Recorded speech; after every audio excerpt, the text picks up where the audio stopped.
तो हेलो बच्चों, welcome back to hacker की पाठशाला। तो 100 बुलेट शॉट में आपका फिर से स्वागत है। और आपको बता दें, इस पूरे शॉट में अभी तक हम लोगों ने 50 क्वेश्चन कंप्लीट कर लिए हैं। तो आज के लेक्चर में हम लोग उसके आगे क्वेश्चन जानेंगे। तो जो बच्चे नए हैं वो चैनल पे जाके प्लेलिस्ट बन चुकी है, आप 100 बुलेट शॉट के 50 क्वेश्चन कंप्लीट कर सकते हैं, जिसमें 1 नंबर 2 नंबर के क्वेश्चन हुए हैं, साथ में लॉन्ग क्वेश्चन भी कराए गए हैं। ठीक है, तो आप लोग जाके कंप्लीट कीजिए। उसके बाद एक और सीरीज भी चल रही है जिसका नाम है न्यूमेरिकल का महाकुंभ, उसमें आपको न्यूमेरिकल्स कराए जा रहे हैं। तो चलिए स्टार्ट करते हैं आज की क्लास आगे के क्वेश्चन को लेकर।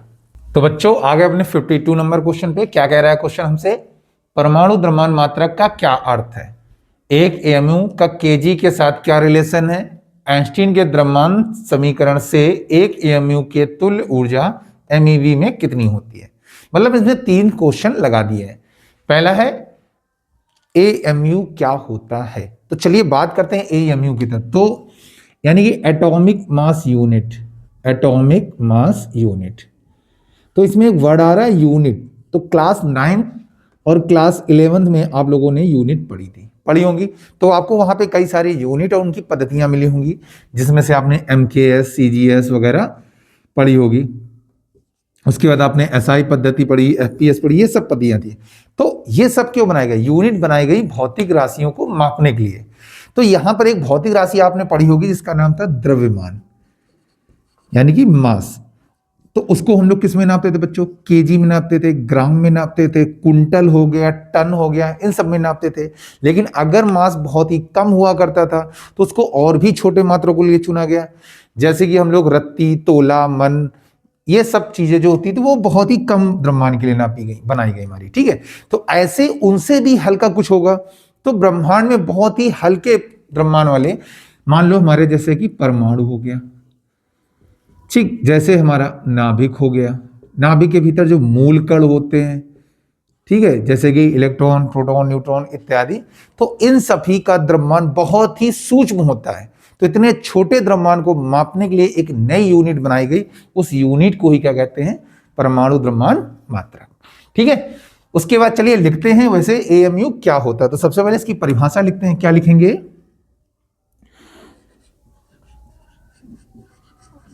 परमाणु और कौन कौन से हमारे हो गए? जैसे नाभिक हो गया हमारा, परमाणु, नाभिक, मूल कण, कणों आदि के द्रव्यमान, आगे लिख लेंगे हम, आदि के द्रव्यमान, आदि के द्रव्यमान क्या होते थे? अत्यंत अत्यंत सूक्ष्म होते हैं या अत्यंत छोटे होते हैं, छोटे होते हैं, जिनको व्यक्त करने के लिए, जिनको व्यक्त करने के लिए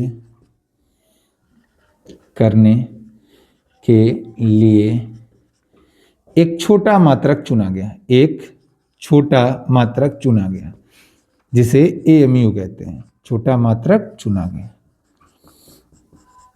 जिसे क्या कहते हैं बच्चों? एएमयू कहते हैं, एएमयू कहते हैं। ठीक है, उन्होंने पूछा क्या अर्थ है, तो पहले बताएंगे ये होता क्या है। अगर परिभाषा पूछते तो डायरेक्ट परिभाषा लिख देते। तो क्या होता है? परमाणु, नाभिक यानी मूल कण, इलेक्ट्रॉन, प्रोटॉन, न्यूट्रॉन या और भी सूक्ष्म कण इत्यादि से लिख दिया हमने, आदि के द्रव्यमान अत्यंत सूक्ष्म होते हैं, जिनको व्यक्त करने के लिए एक छोटा मात्रक चुना गया, जिसे एएमयू या परमाणु द्रव्यमान मात्रक कहते हैं। ठीक है, अब ये होता क्या है? तो क्या होता है आगे लिख देंगे। एक एएमयू जो होता है यानी कि एटॉमिक मास यूनिट, कौन सा? कार्बन, कार्बन 6C12 के द्रव्यमान के 12वें भाग के बराबर होता है, के द्रव्यमान के 12वें भाग के बराबर होता है, 12वें भाग के बराबर होता है, बराबर होता है। हो गया हमारा। ठीक है, ये इसकी परिभाषा थी। तो एएमयू क्या होता है? कार्बन 612 के द्रव्यमान के 12वें भाग के बराबर होता है। अब क्या था कि भाई दुनिया का सबसे छोटे छोटे पार्टिकल बहुत सारे थे, तो उनके वेट को नापने के लिए हमें कोई ना कोई मात्रक चाहिए था। तो हमारे एलिमेंट्स में से सबसे हल्का एलिमेंट जो माना गया वो मिला हमको हाइड्रोजन। क्या मिला हमारे पास? हाइड्रोजन। अब लेकिन हाइड्रोजन की एक खास बात कि उनको लगा कि चलो हाइड्रोजन का वेट कर लेते हैं, ठीक है, उसके बेसिस पे हम बाकी एलिमेंट्स का वेट कर लेंगे, बाकी न्यूक्लियस का वेट कर लेंगे। तो उन्होंने हाइड्रोजन का यूज करना चाहा, लेकिन हाइड्रोजन की एक खास बात ये होती है वो सबके साथ दोस्ती नहीं बना पाता, सबके साथ रिएक्ट नहीं करता है, इसलिए हाइड्रोजन की जगह उन्होंने चुना कार्बन को चुना।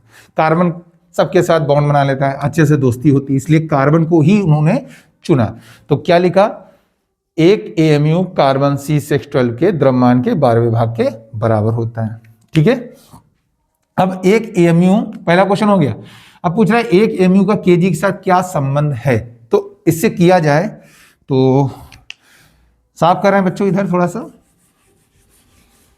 ठीक है। तो अब देखो एक एएमयू में क्या होता है, तो हमारा जो आया एक एएमयू बराबर क्या होगा, ये कार्बन 12 तो 6C12 के एक परमाणु का द्रव्यमान लेंगे और उसका बटे 12 कर देंगे। ठीक, एक एएमयू निकल आया। अगर आपको डायरेक्ट पता है डायरेक्ट लिख सकते हैं, लेकिन 2 नंबर क्वेश्चन तो बताएंगे इनको।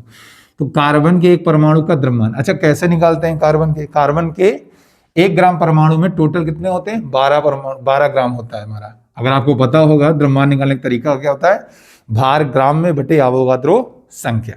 ठीक है, तो क्या लिखेंगे हमारा यहाँ पर 1/12 कार्बन C612 के एक परमाणु का द्रव्यमान लगाना है। ठीक है, टोटल उसमें कितने N परमाणु है और उसका जो द्रव्यमान होता है 1 ग्राम परमाणु में का वो होता है 12 ग्राम। तो आपको पता होगा भार ग्राम में बटे अवोगाद्रो संख्या, आपने केमिस्ट्री में पढ़ा भी होगा इसको। तो इसको सॉल्व करते हैं तो ये कैंसिल हो जाएगा, तो 1/n ग्राम हो जाएगा। अच्छा, n अवोगाद्रो संख्या, इसकी वैल्यू क्या होती है? 6.02 × 10⁻23 किस में आएगा? ग्राम में। तो ये हो गया एक एएमयू, ये ध्यान रहे यहां पे लिखना चाहें तो लिख सकते हैं, चूंकि 6C12 के 1 ग्राम परमाणु का द्रव्यमान कितना होता है? 12 ग्राम होता है, 12.000 करके होता है, ग्राम होता है। ठीक है, और उसमें अणुओं की संख्या कितनी होती है? n होती है। तो एक परमाणु का निकालेंगे तो इस 12 में n का क्या कर देते हैं? सीधी बात डिवाइड करना है। क्लियर? आपको आता होगा, अच्छे से नहीं आता तो आप बताइए कमेंट करके, हम आपको अलग से बताते हैं। अच्छा, इसकी कैलकुलेशन करेंगे, इसका डिवाइड इसमें करेंगे तो 1 AMU इज इक्वल टू आता है आपका 0.166 × 10 की पावर, ये ऊपर जाएगा माइनस का 23 ग्राम। एक पॉइंट इधर खिसकाइए तो 1.66 × 10 की पावर माइनस का 24 ग्राम बनेगा जाके 1 AMU। बाकी आपको पता है ये ग्राम में उन्होंने रिलेशन पूछा केजी के साथ में, तो केजी के लिए क्या करेंगे? 1000 का गुणा 1000 का भाग, तो क्या आ जाएगा? एक AMU बराबर आएगा 1.66 × 10 की पावर। अब यहाँ पे क्या करेंगे? 1000 का गुणा और 1000 का भाग करेंगे तो वो बन जाएगा हमारा केजी बन जाएगा, तो क्या आएगा? माइनस का 27 केजी। क्लियर? 1000 जो था उसको बना दिया केजी, माइनस का जो 1000 आएगा वो उसके साथ ऐड हो गया। लिख लीजिए। तो एक AMU में, अच्छा डाउट है तो हम बता दे रहे हैं आपको पहले से कैसे हुआ है, आधे लोग डाउट में रहेंगे, इसलिए देखो 1.66 × 10 की पावर माइनस का 24 आगे था ग्राम। या आपको याद होगा, अगर ऐसे करना चाहो तो याद रखो, यहाँ पे बता रहे हैं 1 kg बराबर होता है 1000 ग्राम। तो ग्राम को केजी में लाने के लिए इसको 10 भेजेंगे तो 10 की घात -3 kg इज इक्वल टू क्या आएगा? ग्राम। तो ग्राम हटा के उसकी जगह माइनस का 3 kg लिख सकते हैं। तो यहाँ पर माइनस का 3 kg -3 इसमें ऐड हो गया 27 kg। अब समझ में आ गया आपको? ठीक है, तो नोट कर लीजिए, इतना पार्ट हो चुका है हमारा। उसके बाद आता है आइंस्टीन के समीकरण से एक AMU के तुल्य ऊर्जा MeV में ज्ञात कीजिए। तो पहले इतना नोट कर लीजिए, फिर साफ करके हम उधर आपको बताते हैं। तो साफ हो गया बच्चों, चलो करते हैं। अब हमें लगाना है आइंस्टीन के समीकरण से, तो क्या लगाएंगे? आइंस्टीन के ऊर्जा समीकरण, द्रव्यमान ऊर्जा समीकरण E बराबर mc² से। उसने एक AMU पूछा है, एक AMU में कितना kg आया मास हमारा? 1.66 10 की पावर माइनस का 27 इंटू सी की वैल्यू 3 इंटू 10 की पावर 8 स्क्वायर है 2 बार 3 इंटू 10 की पावर 8। अच्छा, ये जो आंसर आता है वो किसमें आता है बच्चों? जूल में आता है। तो हमें इलेक्ट्रॉन वोल्ट में पूछ रहा है, ठीक है। तो हम क्या करेंगे, इलेक्ट्रॉन की वैल्यू का डिवाइड 1.6 10 की पावर माइनस 19 का डिवाइड करेंगे, ठीक है। तो बाकी इन सब का कैलकुलेशन करेंगे, तो कैलकुलेशन करने पर जो आपको आंसर मिलेगा वो मिलेगा 931 MeV, मिलियन इलेक्ट्रॉन वोल्ट, ठीक है। तो नोट कर लीजिए। तो बच्चों आगे अपने 53 नंबर क्वेश्चन पे क्या कह रहा है क्वेश्चन, पहले देखते हैं क्वेश्चन आया कब था। ये क्वेश्चन 2018-13 में इस हिसाब से आया हुआ है, 2018 और 23, उसके बाद 2023 में अगले किसी न किसी सेट में, टोटल 7 सेट होते हैं, तो एक सेट में इस नाम से आया था, तो किसी एक सेट में आपके इस तरीके से पूछा गया था। क्वेश्चन क्या कह रहा है, सिद्ध कीजिए कि नाभिकीय द्रव्य का घनत्व सभी नाभिकों के लिए समान होता है। जो घनत्व होगा वो सभी नाभिक के लिए सेम ही होता है। अथवा दोबारा पूछा गया, वो बना भेजा गया कि नाभिक की त्रिज्या हो गई r बराबर r0 a की पावर 1/3। इससे दिखाई जाती है, जहां a द्रव्यमान संख्या है और जहां द्रव्यमान संख्या लिखना छूट गया, यहाँ पर a है और r0 की वैल्यू है 1.0 10 की पावर माइनस 15 मीटर। सिद्ध कीजिए नाभिक का जो घनत्व है वो द्रव्यमान संख्या पर निर्भर नहीं करता, यानी घनत्व जो है उसमें a नहीं आता है। तो चलिए करते हैं। कैसे करते हैं, चूंकि हमको पता है, यहां पे लिखेंगे हल या उत्तर। तो यहां पर है माना नाभिक की त्रिज्या, नाभिक की त्रिज्या कितना है, r, नाभिक की त्रिज्या मान ली r है और वो दे रखी है r बराबर r0 a की पावर 1/3। इक्वेशन नंबर हो गई फर्स्ट, ये त्रिज्या हो गई। अब बात आती है आयतन का, क्योंकि घनत्व तो निकालना है तो घनत्व के लिए चाहिए आयतन। तो क्या लिखेंगे हम लोग, नाभिक का घनत्व ए, घनत्व का डायरेक्ट पहले लिखेंगे हम लोग, आयतन निकालेंगे। 2 नंबर का क्वेश्चन ये आया हुआ है, तो शॉर्ट भी नहीं करना है। तो आयतन यानी कि v बराबर, आयतन बराबर क्या होता है बेटा, नाभिक का 4/3 पाई r क्यूब। समीकरण 1 से, समीकरण नंबर 1 से आयतन v बराबर कितना आएगा बच्चों, 4/3 पाई। r की वैल्यू कितनी है, r0 a की पावर 1/3, क्यूब लगा दिया, ठीक है। क्यूब था हमारे पास, 4/3 पाई, सॉल्व करेंगे तो r0 का क्यूब आ जाएगा, इधर आ जाएगा a, 1/3 से ये 3 कैंसिल, a बचेगा, हो गया आयतन। अब चेक करते हैं हम लोग घनत्व। तो हम लोग क्या जानते हैं, चेक करते हैं घनत्व में a आता है या नहीं। तो नाभिक का घनत्व रो बराबर, घनत्व बराबर क्या होता है बच्चों, द्रव्यमान बटे आयतन, ठीक। नाभिक का द्रव्यमान a, ठीक है। घनत्व कितना है, आयतन कितना है हमारा, 4/3 पाई r0 क्यूब इंटू a। तो यहां देखेंगे a से कैंसिल हो जाएगा हमारा, ठीक है। ये फॉर्मूला अगर याद ना हो तो याद करें आप, ऐसे याद होगा, द्रव्यमान बराबर आयतन गुणे घनत्व, तो आयतन बटे में चला जाएगा।